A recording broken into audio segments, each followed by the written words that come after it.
বিকালের দায়িত্বটা কিন্তু আমার হাতেই পড়ে। তো বিকালের রেসিপি নিয়ে আজকে আবার হাজির হয়ে গিয়েছি। তো আসসালামু আলাইকুম, সবাই কেমন আছেন? আশা করি ভালো আছেন।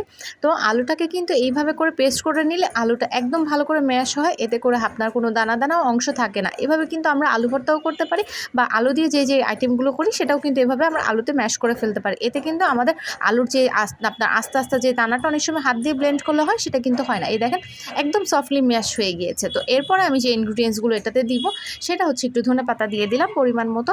মানে আমি যা বানাবো অবশ্যই আপনারা ফুল ভিডিওটা দেখতে থাকেন, তাহলেই বুঝতে পারবেন। তারপরে এটার ভিতরে আমি সামান্য পরিমাণে জিরা গুঁড়ো দিয়ে দিচ্ছি, খুবই সামান্য পরিমাণের। তারপর একটু হালকা মরিচের গুঁড়ো দিয়ে দিচ্ছি। আপনারা মরিচের গুঁড়ো না চাইলে আপনারা কিন্তু এটাতে হচ্ছে মানে কাঁচা মরিচও দিতে পারেন, শুকনো মরিচও দিতে পারেন। তারপর একটু সামান্য পরিমাণ লবণ দিয়ে দিয়েছি। খুব ভালো করে এটাকে মিক্সড আপ করে নিচ্ছি, খুব ভালো করে মিক্স করব। আপনারা চাইলে এটাতে কিন্তু একটু কালারের জন্য হলুদের গুঁড়োও দিতে পারেন, বাট হলুদের গুঁড়ো ছাড়াও কিন্তু এটাতে অনেক সুন্দর একটা কালার আসে। তো এরপরে আমি যে কাজটা করব, এরপরে আমি খুব সামান্য পরিমাণে আটা দিয়ে দিব। আপনারা চাইলে এটাতে কিন্তু ময়দাও দিতে পারেন। তো আমি কিন্তু এটা আটা দিয়ে করছি, ময়দা দিয়েও করা যায়, দুইভাবেই করতে পারেন। তো আমি আটা দিয়েই করছি। এটাকে কিন্তু খুব ভালোভাবে ম্যাশ করতে হবে। দেখেন এভাবে যদি আমরা ড্রাই করি, অনেক সময় মনে হবে কি যে আমার এটা মিক্সড হচ্ছে না, কিন্তু খুব ভালো করে মিক্সড করলে কিন্তু এটা মিক্সড হয়ে যাবে। এরপরে আস্তে আস্তে যতটুকু পরিমাণ আপনার আটা বা ময়দা দেওয়ার দরকার আমি সেভাবে আপনি দিয়ে দিবেন। আমি কিন্তু পুরোটা দিয়ে দিয়েছি, খুব ভালো করে মিক্সড করে নিচ্ছি। এটাতে কিন্তু আপনার একটুও পানি দিতে হয় না, আর পানি দিলে কিন্তু এটা একদম নরম হয়ে যাবে, খেতে কিন্তু একটুও ভালো লাগবে না। এটা কিন্তু দুই রকমভাবে বানানো যায়। তো আজকে আমি আপনাদেরকে এইভাবে দেখাচ্ছি, ইনশাল্লাহ নেক্সটে আরেকভাবে দেখাবো। তো অলমোস্ট আপনারা অনেকেই বুঝতে পেরেছেন কী করছি আমি।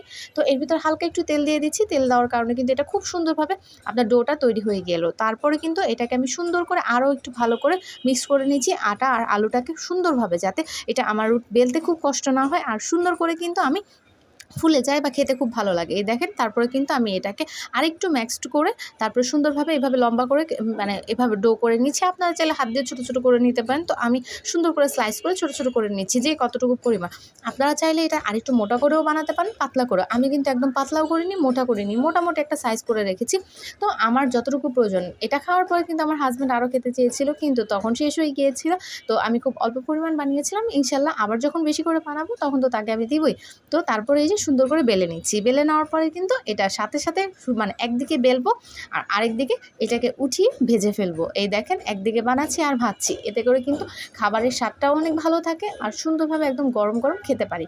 তো আমি কিন্তু বানানোর সাথে সাথেই সবাইকে নাস্তা দিয়ে দিই, আর আমি বানাচ্ছি। আর এর ফাঁকে কিন্তু আমি যে মানে এক প্রকার চা খোর বলতে গেলে, আমার সারাদিনে দুইবার চা, মানে একবার চা তো মাস্ট বি লাগবে, সকালে আর বিকালে হলে তো কোনো কথাই নেই। তো আমার শাশুড়ি মা সবসময় আমার জন্য একটু বেশি চা বানিয়ে রাখে, যাতে আমি বিকালেও খেতে পারি। তো এটা বানাচ্ছি আর চাটা খেয়ে ফেলছি, আর এটার কালারটা কিন্তু এত সুন্দর।